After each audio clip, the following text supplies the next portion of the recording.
დილამ მშვიდობისა მეგობრებო, მშვიდობიანი დღე მოგცეთ ღმერთმა. მე ეხლა ვსაუბრობ ჩემი მსმენელების და მკითხველებისთვის და არა სხვებისთვის. სხვებს გულისხმობ, სხვებში ვგულისხმობ მათ, ვისაც აქვთ სხვანაირი ცნობიერება, სხვანაირი გონების მოწყობა. და არა მათზე შეიძლება სულ არ იყოს ჩემი მსმენელი და მკითხველი, მაგრამ კონდეს აბსოლუტურად ადეკვატური აზროვნება იმის შესაბამისად და ესმოდეს ის, რომ ჩვენ ვქნდით ჩვენ ცხოვრებას და ჩვენ უნდა ავიღოთ პასუხისმგებლობა საკუთარ ცხოვრებაზე. ასეთებს კი ბატონო, კეთილი იყოს თქვენი მობრძანება. სხვებისთვის არ ვსაუბრობ, იმიტომ რომ მე არაფერს უმტკიცებ, არ ვაპირებ არავის გადარწმუნებას და ვერც გადავარწმუნებ, რა თქმა უნდა, ყველა თავის აზრზე დარჩება, ისევე როგორც მე დავრჩები ჩემ აზრზე. რამდენიც უნდა ვიყოთ მე მუქროს ეხა და მიყვიროს. და თავს რაც მეტად მიყვირებენ და რაც უფრო მეტად მემუქრებიან, მით უფრო არ გადავალ ამ აზრზე, რაც საკვირველია, მაშინ როცა თუ არგუმენტირებულად ვინმე რამეს მეტყვის, ვინმე დამანახებს რამეს, სწორად, არგუმენტირებულად, რა თქმა უნდა, გადავალ ზოგადად ვლაპარაკობ ამ კონკრეტულ სიტუაციაში, არ მომბობ ზოგადად ძალიან ადვილად შემიძლია გადავიდოს სხვის აზრზე, მაგალითად თუ ვინმე დამარწმუნებს ახლა არგუმენტირებულად, რომ ჩვენი ბედი, ჩვენი ქვეყნის ბედი და ჩვენი ქვეყნის მომავალი არსებობა კიდია მხოლოდ იმაზე, თუ რომელ მხარეს ერთ მხარეს გონია რომ ერთი მხარია კაი, მეორე მხარეს გონია რომ მეორე მხარია კაი. თუ ვინმე დამარწმუნებს ახლა იმაში, რომ ჩვენ მაინდა-მაინც ეს მსხვერპლები და მონები უნდა ვიყოთ მთელი ჩვენი არსებობის მანძილზე, კი ბატონო, დაგეთანხმებით, მაგრამ ვერ დამარწმუნებთ უბრალოდ ამაში. იმიტომ იქიდან გამომდინარე, რომ არც ადამიანი იბადება მონად და არც ერი იბადება მონად. ჩვენ გვაქვს მსხვერპლული ფსიქოლოგია უბრალოდ.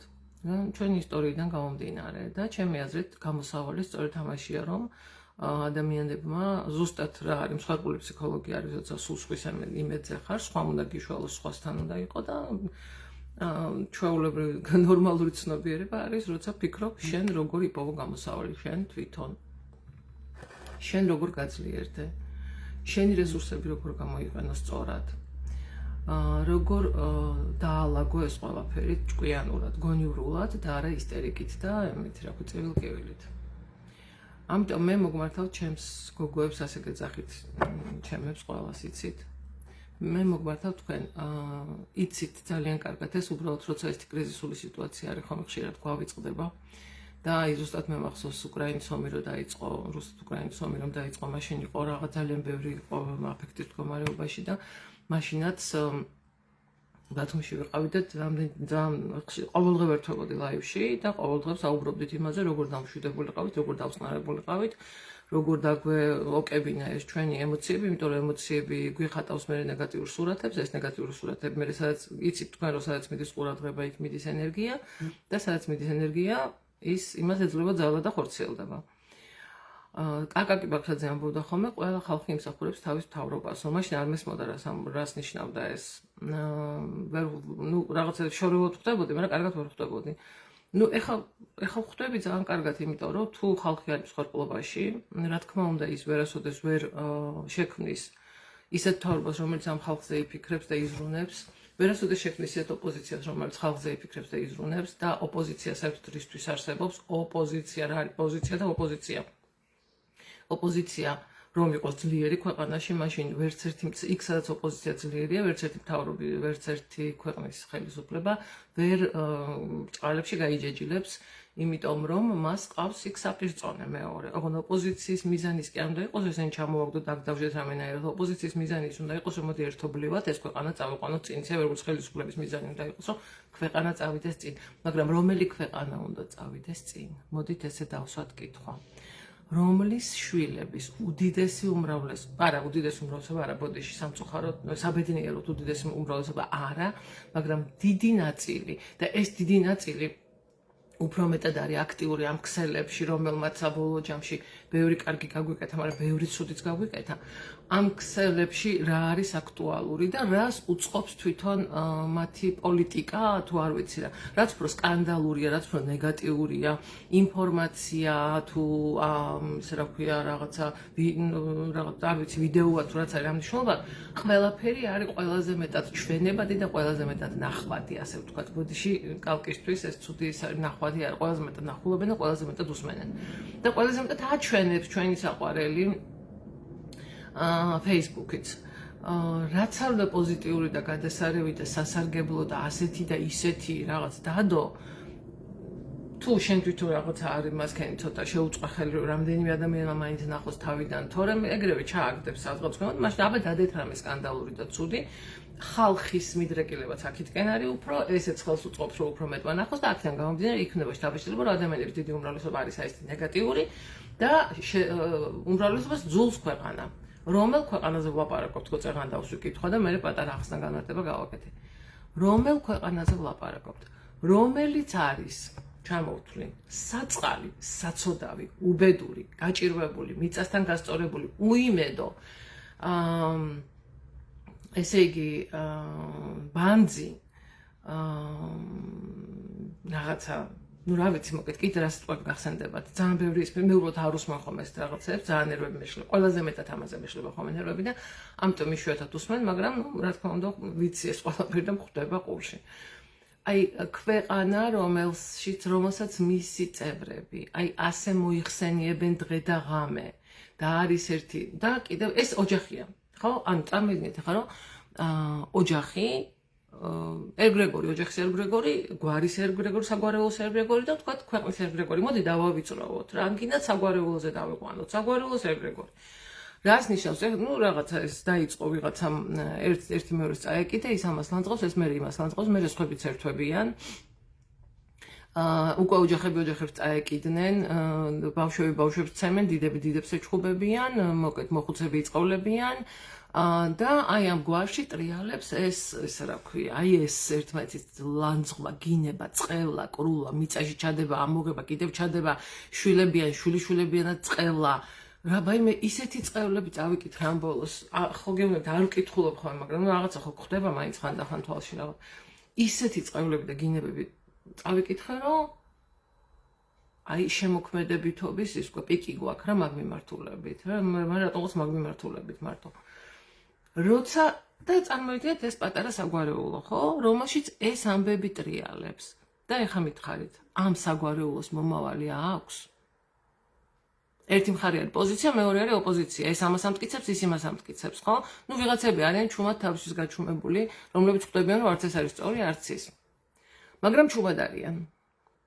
ისე როგორც ჩვენთან ხდება ახლა.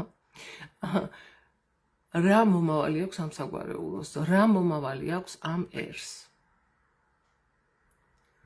და ეხა განვავითაროთ, მოდით. ეს საგვარეულო ხდება, რომ დასუსტდა. და ერთ მხარეს მიდის რომ აი ამათ მოდი ესენი დავინათესავთ ხომ იყო ეს რომ საგვარეულო რო გაეძლიერებინათ შულს გააყოლებდნენ ვიღაცის ბიჭს მაგალითად ან პირიქით იმის გოგოს მოიყვანდნენ აქეთ ცოლად რომ ის ამ საგვარეულო გაეძლიერებინა ერთი საგვარეულო ეხვეწება აქეთა მეორე საგვარეულოს რომ გეხვეწები დავნათესავდეთო და ეს მეორე მხარე ეხვეწება მეორე საგვარეულოს მოდი დავნათესავდეთო ესე იგი ეს მსხვერპლობა და მონური ფსიქოლოგია იმდენად მომაბეზრებელია თუნდაც სხვებისთვისაც ჩვენთვის ხო არის და არის და სხვებისთვისაც რომ შეიძლება ეს მონადაც აღარ უნდოდა მე არავის თუ ძალიან ბევრს ეხვეწები ну ძალიან ბევრს შეეხვეწებიან გეხოწები ჩემი გოგო მოიყვანე გეხოწები ჩემი გოგო მოიყვანე გეხოწები ჩემი ბიჭ გამოაყოლე შენი გოგო ბოლოს ის საგვარეულო იტყვენ თქვენ ცოტა ვერ ახართ რაღაც კარგათო ხო გაკლიათ ცოტაო ხო ხოდა თან რო ეუბნები რომ იცი მე ისეთი საზღარი საგვარეულო მაგრამ მე ისეთი საზღარი საგვარეულოა ისეთ საშინელებებს აკეთებენ აი ბანძი უბანძესი საშინელი უბედური მსხვერპლი ისა და გინდა რომ ეხა თან გინდა რომ ჩვენ დაგინათესავდეს ამ დროს ხო ხოდა იმას გონება ჭკუ არ აქვს თავისი არ იფიქრებს რომ დალოცვილო სახვეწრად თუ გაქვს საქმე რა მინდა შენთან ხო ან მარტო იმ შემთხვევაში მოუნდება შენთან ურთიერთობა მოუნდება კი ბატონო ოღონდ მარტო იმ შემთხვევაში მოუნდება შენთან ურთიერთობა თუ შენ ეტყვი რომ იცი რა აი აქავარ და რაც კიდე ის მიქენი რა როგორც მეტყვი ისე ვიცხოვრებ მე და მთელი ჩემი საგვარეულო თუ მეტყვი სულ გავჩეხავ ამ ვენახს თუ მეტყვი სახსაც დავწოვ კარსაც დავწოვ ცოლშვილსაც მივაყოლებ ზედ თუ მეტყვი რავი ბიძაშვილებს ერთმანეთზე დავაქორწინებ თუ მეტყვი ეს რა ქვია აქეთ მეორე მხარე რა შეიძლება გვითხრას მონა გავხდები შენი ყურმოჭრილი და აჰა ჩემი მიწები წაიღე და რაც გინდა ის უქეს უგა დავსახდები თუ გინდა აქედან ამ შემთხვევაში კი ბატონო ერთიც თანახმა იქნება და მეორეს თანახმა იქნება მთავარი ერთმანეთს არ წაეკიდონ მერე როდესაც ხარ გემრიელი ლუკმა და ჩვენ ვართ გემრიელი ლუკმა, კარგი ეს თუ ცუდი არ ვიცი, ფაქტია რომ ვართ გემრიელი ლუკმა. ძალიან ხშირად ამბობენ ხოლმე რომ მე არავის არ ჭირდებით, ჩვენ სულ არ ჭირდებით არც ევროპას და არც რუსეთს, უნდა ვეხვეწოთ და არც ამერიკას არ ჭირდებით. ვაიმე ბოდიში რა. შენ თუ თვლი რომ არავის არ ჭირდები, ხო, მაშინ მართლა არავის არ ჭირდები, რა თქმა უნდა. მე ვთვლი რომ ეს ქვეყანა ძალიანაც ბევრს ჭირდება და პირველ რიგში ჩვენ გვჭირდება. ეს არის ჩვენი სახლი და ჩვენი სამშობლო. ამიტომ აქ არ შეიძლება, შენ სახლში არ შეიძლება ცეცხლი გააჩაღო, იმიტომ რომ ყველა ერთად დაიწვევით. არ შეიძლება შენ სახლში ამტვიო და ანგრიო ყველაფერი, იმიტომ რომ შენი სახლია. და თუ შენ არ გრძნობ რომ ეს შენი სახლია, მაშინ რა ვიცი, რა პრეტენზია გაქვს, რა ვიცი, მე არ ვიცი. ამიტომ ჩემო გოგოებო, ჩემი თხოვნაა უბრალოდ, ვიცი რომ მაქვს ამის უფლება და იმიტომ გეუბნებით, ნუ აყვებით ემოციებს პირველ რიგში. ნუ აყვებით ემოციებს. ყველა ჩვენი აზრი გვაქვს. მე არავის პირად მოსაზრებას არ ვეხები და არ ვაპირებ არავინ რამეში დავარწმუნო არ გადავარწმუნო. აი დარწმუნებას და გადარწმუნებაზე ვიტყვი ორ სიტყვას დალოცვილო. თუ გინდა რომ რამეში დამარწმუნო, ამისთვის არსებობს უამრავი ტექნოლოგია, ხალხო. უამრავი ტექნოლოგია არსებობს. რას არაკეთებენ, რეებს არაკეთებენ, რომ თავის ჭკუაზე გადმოიყვანონ ადამიანები. როგორ უნდა დამარწმუნოს ვინმე მე რამეში გინდა ერთ მხარეს და გინდა მეორე მხარეს, მუშტების ქნევით, ძალადობით, ჩხუბით, მუქარით, ეს გემუქრება, ის აიმე შენი ჭირიმე რა. ჩემი ხნის ქვა აღარ დაგუროს, მე მგონი ამ Facebook-ზე. ვისი უნდა ვინ რა, როგორ შეიძლება, მარტო მე ხوار, მე ჩემ თავზე არ ვაბობ მარტო. ზოგადად ადამიანის ბუნება ესეთია, რაც მეტია ზეწოლა, მით მეტია წინააღმდეგობა. ფიზიკის კანონია. ამიტომ რაც უფრო მეტად გაწვევიან, მით უფრო მეტად ეწინააღმდეგები. მაშინ როცა თუ გიხსნიან, აი ნახეთ გონიერი ადამიანების ის რაოდენობა, რომელიც საშუალოებს ეძახიან, ნუ იმის შუაში არიან და ყველაზე მეტი მოღალატეები ეგენი არიან და ასე და ისე და რაღაცა, ვაიმე ბოდიში რა, ძალიან დიდი ბოდიში რა. მოდი მოღალატეები ყველამ თავის სახლში მოიკითხოს. ხო და ეს საშუალო გონიერი ფენა, რომელიც ხედავს იქითა მხარესაც და აქითა მხარესაც და საბოლოო ჯამში არავინ არ იცის, არავინ არ გეუბნება რომ იმის მტკიცება არ არის საჭირო რომ ამ ხელისუფლებაზე უკეთეს ხელისუფლება უნდა მოვიდეს, მაგრამ ვინ უნდა მოვიდეს ეს უკეთეს ხელისუფლება? აჩვენეთ ამ ხალხს ვინ უნდა მოვიდეს ეს უკეთეს ხელისუფლება, ვინ იქნება და რას გააკეთებს. მარტო ის ხო არ დაანგრიო, ხო უნდა ააშენო, კიდევ დავანგრიო, დასანგრევია, მაგრამ ვინ უნდა ააშენოს, ხო? აი ეს არგუმენტირებულად თუ დაანახებს, ან ერთი მხარე, ან მეორე მხარე თავის სიმართლეს, აი ამ ხალხს, ვისაც საშუალოებს ეძახიან, ხო? ამ შემთხვევაში მაშინ მე საშუალოების მხარეს ვარ, იმიტომ რომ ხვდები მე მათ პოზიციას. მე ჩემი პოზიცია მაქვს სასაკვირველია, მაგრამ რადგან ბევრი ადამიანი მყავს აქ, ამიტომ ჩემი პოზიციას რადიკალური არც ერთ შემთხვევაში არ არის ხოლმე ჩემი პოზიცია. ამიტომ მე მომხრე ვარ იმისი, რომ ყველაფერი იყოს არგუმენტირებული, ყველაფერი იყოს დასაბუთებული და რაც მთავარია, მომავალზე და უკეთესობაზე გათვლილი და არა ნგრევაზე. ოღონდეს დავანგრიოთ და მე თუ გინდა ამაზე უარესი ნგრევა მოყვეს. რა ვიცი მე ყველა ხელისუფლება რომელიც მოვიდა ყველა ხალხის სასარგებლოდ მე არ დამინახავს ვინმე სამე გაეკეთებინა და თუ თქვენ ამ ხალხს აჩვენ ვინმე რომელიმე მხარე ამ ხალხს აჩვენებთ თუ თქვენ ხართ კარგი ხალხისთვის მართლა კარგი ხო დაანახებთ ამას რა თქმა უნდა ეს შუალედი საშუალოები რომლებსაც ახლა აქიდან დასცინიან და იქიდან ეს საშუალოები რა თქმა უნდა არჩევანს გააკეთებენ ჩვენ ყოველდღე ვაკეთებთ არჩევანს ჩვენ ყოველდღე ვიღვიძებთ და ვაკეთებთ არჩევანს როგორ ვიცხოვროთ ნეგატივში თუ ვიცხოვროთ პოზიტივში ვიცხოვროთ ნგრევაში და ვიცხოვროთ შენობაში ვიცხოვროთ სიძულვილში თუ ვიცხოვროთ სიყვარულში და ვიცხოვროთ მონობაში ვიცხოვროთ თავისუფლებაში თუ ვიცხოვროთ, თუ თემცხოვრება მსხვერპლები ვიყოთ, ესე ვიყოთ, სუსხვის იმედზე ვიყოთ, მუდმივად რა ვიცი, ვიყოთ. რახანერის უმრავლესობა ამ არჩევანს აკეთებს, როგორც ჩანს, იმიტომ რომ საიდან ჩანს?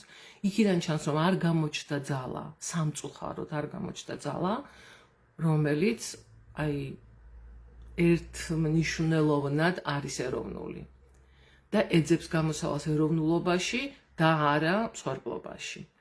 Მსხვერპლობას არავისთვის არ მოუტანია არასოდეს სიკეთე და არც არასოდეს არავის მოუტანს. მე არ ვლაპარაკობ იმაზე, რა თქმა უნდა თანამშრომლობა საჭიროა, რა თქმა უნდა კომუნიკაცია საჭიროა, რა თქმა უნდა ურთიერთობები საჭიროა. მარტო ხო არ ვართ ამ დედამიწაზე, ჩვენ ერთი დიდი სამყაროს ნაწილები ვართ ყველა.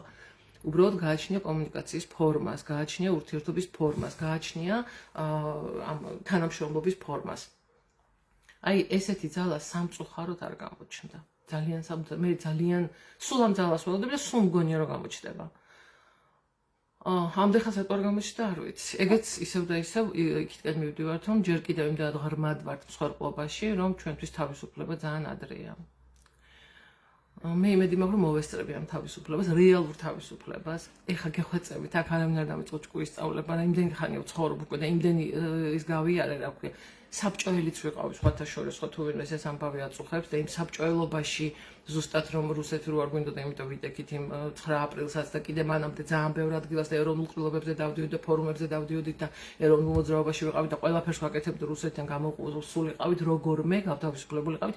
ამიტომ ეხლა ძალიან იქნება ზედმეტი იქნება, აქ ეხლა ვიღაცამ რაღაცა ესენი იალიყები რომ მომაკეროთ, აბსოლუტურად არ მანახულობთ ეგეთი რაღაცა, იმიტომ რომ დიდი ხანია ჩემთვის შეფასება აღარ არის იმ კრიტიკულ მინიმალურ ზღვარზე, როცა ვინმეს აზრი მაინტერესებს და მაწუხებს.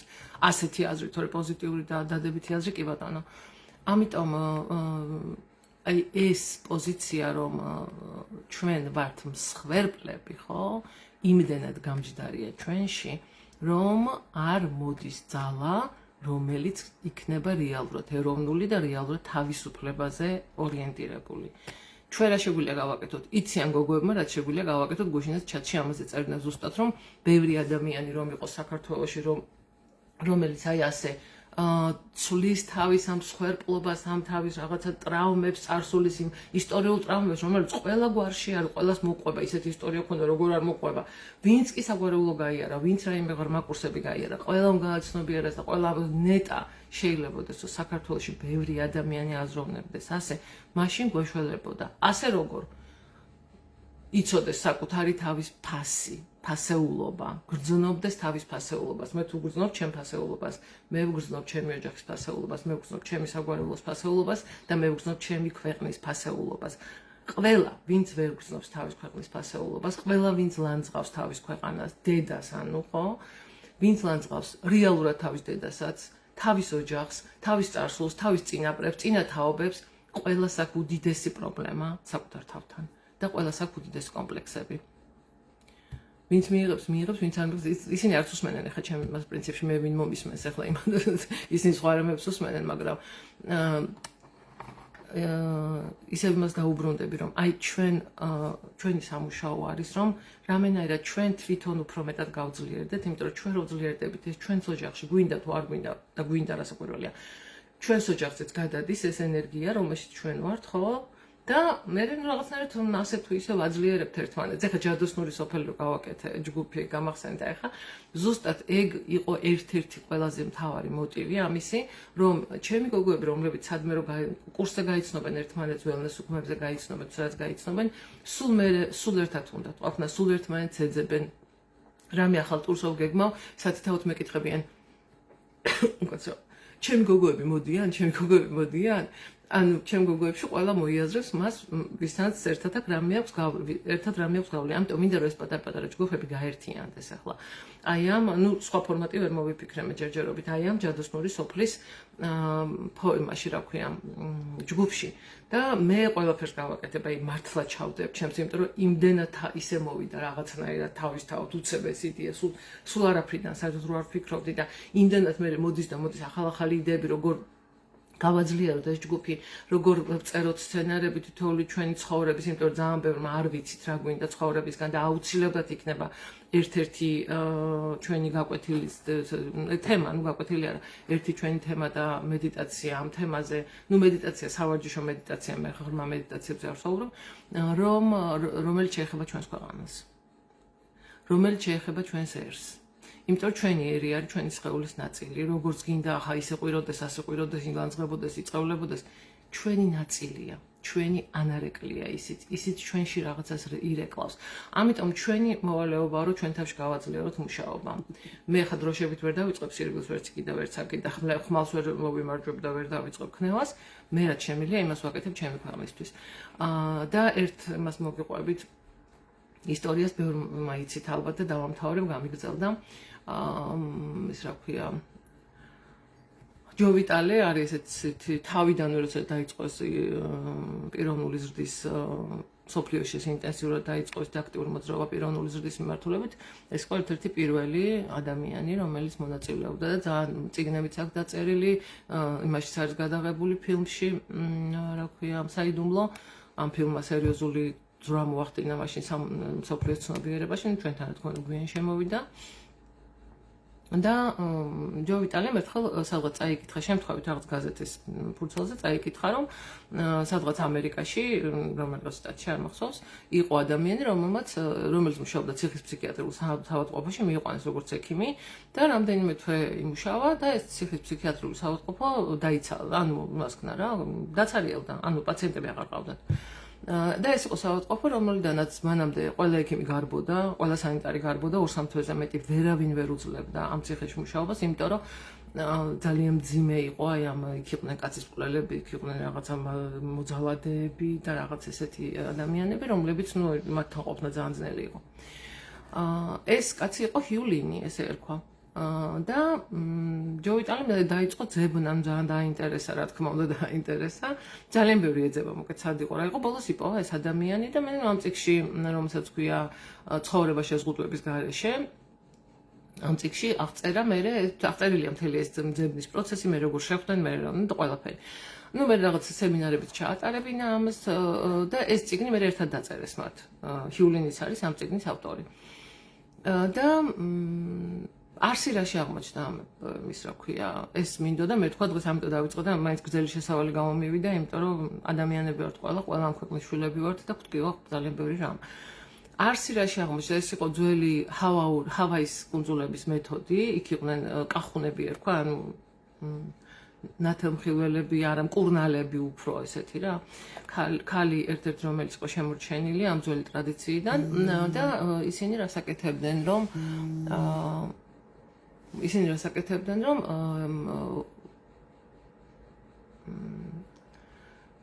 ვისაც რა პრობლემა ჰქონდა ჯანმრთელობის ან რაიმესი მაქსიმალურად მიდიოდნენ ამ ადამიანთან ისინი სხვანაირად ანკურნალობდნენ და შიგნით იწყებოდა მუშაობა მოკლედ საკუთარ თავში და იქ იყო სულ 4 ფრაზა წუხარ მაპატიე მიყვარხარ გმადლობ ანუ მე ვწუხარ რომ მე მონაწილე ვარ ამ სიტუაციის შექმნის რადგან ეს სიტუაცია მე ასე თუ ისე შემეხო ესე იგი მე მონაწილე ვარ ამ სიტუაციის შექმნის და ძალიან ვწუხარ ამის გამო მიმართავ სამყაროს მეორე იყო რომ მაპატიე რომ ეს ესე გავაკეთე და ესე რა ქვია მე შენ მიყვარხარ და გმადლობ აი ეს 4 ფრაზა ახდენდა სასწაულებს და აი ამ მეთოდით ეს ჰიულინი იჯდა თავის კაბინეტში საერთოდ არავის არ ეკონტაქტებდა ვინმე პაციენტები კი არ შემოყავდა და კი არ ელაპარაკებდა იმათთან ერთად ფეხბურთს თამაშობდა იმათთან კონტაქტობდა მაგრამ მუშაობდა თავის თავზე იჯდა და წმდა რახან მე ამ სიტუაციაში მოვხვდი ესე იგი ეს ჩემი გასაწმენდია ეს მუშაობს და სხვადასხვა დიდი ხანია უკვე გამოცდილი ეს მეთოდი არ არის გუშინდელი და გუშინწინდელი ამიტომ მოდით ეს მაინც გავაკეთოთ ჩვენი ქვეყნისთვის რომ თქვათ ვაღიაროთ რომ ჩვენ ვართ მონაწილე ამ სიტუაციის რაც ახლა ქვეყანაში ხდება იმიტომ რომ ამ ქვეყნის შვილები ვართ და ის რომ ძალიან მწუხარ ამის გამო ვიცი ვაღიარებ რომ ეს მონაწილე ვარ ამის რაღაც ჩემი რაღაცით მე შევქმენი ეს ყველაფერი რაღაცა ჩემი სპორტლობით ჩემი ამით არ აქვს მნიშვნელობა წუხარ მაპატიე მიყვარხარ გმადლობ წუხარ მაპატიე მიყვარხარ გმადლობ აი უკანა ფონზე შეგიძლიათ მეორე ფილმაზე რა ვქოთ ტრეკზე უკან ჩაიხვიოთ ესე და საქმის კეთების დროს აქ ხარ იქ ხარ ოღონდ მანამდე უნდა გააკეთოთ აუცილებლად ფიქსირება რაზე აკეთებთ ამას ანუ მე ვაკეთებ ამ ტექნიკას ჩემი ქვეყნისთვის ხო მე ვამბობ რომ ხო მე ვაცნობიერებ რომ მეც ვარ მონაწილე აბა ჩემი ქვეყანაა და როგორ არ ვარ მონაწილე ჩვენ ერთი მთლიანი სხეული ვართ ხო მე ვარ მონაწილე აი ამ არეულობის ამ ზიზღის ამ ნეგატიური გარემოს ყველაფრის შექმნის რაც მონაწილე ვარ სამწუხაროდ და აი ძალიან მწუხარ გულით ვწუხარ ამის გამო და გთხოვ მაპატიე მიყვარხარ გმადლობ წუხარ მაპატიე მიყვარხარ გმადლობ წუხარ მაპატიე მიყვარხარ გმადლობ და მე გამიკეთები ეს ტექნიკა არაერთხელ სხვადასხვა ქვეყანაზე არასოდეს არ გამიკეთები უბრალოდ ახლა ვიფიქრე რომ კარგი იქნებოდა რომ მე და ჩემი გოგოებმა ერთად გავაკეთოთ გამიკეთებია ისე ნუ კერძო სიტუაციებზე ჩემპიონ პირად რაღაცებზე და ამასაც აი მომენტალურად შეიძლება ვიზეც ოღონდ არ შეიძლება რომ ვინმეზე გააკეთოთ ეს გაფრთხილება არ შეიძლება ვინმესკენ მიმართოთ ეს ენერგია მაგალითად მე ვიფიქრო ვიღაცაზე რომ აი მე რომ ამასთან ესეთ სიტუაცია რომ აქვს და მივმართოთ ჩემი ენერგია ამისკენ არ შეიძლება ესე ძალიან ძლიერი ენერგია უნდა გაუშვოთ უბრალოდ სამყაროში ეს სურვილები და დაელოდოთ შედეგებს. Რა თქმა უნდა, ჩვენ ამ შედეგებს დღეს და ხვალ ესე უცებ ვერ მივიღებთ, მაგრამ როგორც ნეგატივი ძლიერდება, ერთმანეთს აძლევს ნეგატივი, ისე პოზიტივიც აძლევს ერთმანეთს. სადღაც ხო არიან პოზიტიური ძალები ჩვენს გარდა, მარტო ჩვენ ხო არ ვართ, რა თქმა უნდა არიან, მაგრამ დაგვიფაროს რომ მარტო ჩვენ ვიყოთ. რაც ჩვენ ისინი ყავს ლოცვები არის საქართველოში, რაც დატარდება ეს ტაძრებია, მონასტრებია, ბერები არიან, მამავები არიან, ჩვეულებრივი ადამიანები არიან, რომლებიც ლოცულობენ ამ ქვეყნისთვის, რომლებიც მედიტაციებს ატარებენ, შეხვედრებს ატარებენ, რომ საქართველოში ყველაფერი კარგად იყოს. მოდით ჩვენც აი ამ სინათლის ფენას, ასე ვთქვათ, ჩვენ შევუერთდეთ ჩვენი აი ამ დამოკიდებულებით, რომ ვაღიარებთ, რომ ამ ქვეყნის შვილები ვარ და გვეხება ეს ჩვენ გვინდა თუ არ გვინდა, წუხარ მაპატია მიყვარხარ მადლობა. ბედნიერ მშვიდობიან დღეს გისურვებთ ყველას, ბედნიერი რა ვიცი ახლა, რამდენად იქნება ბედნიერი, მაგრამ მშვიდობიანი მაინც იყოს და საერთოდაც მშვიდობა ჩვენ ქვეყანას. მშვიდობა, კეთილდღეობა და წინსვლა. ეს ქვეყანა ამას იმსახურებს. მე მიყვარს ტირილამდე ჩემი ქვეყანა და ზუსტად ვიცი რომ აუცილებლად მოვა ეს დრო. მიყვარხართ?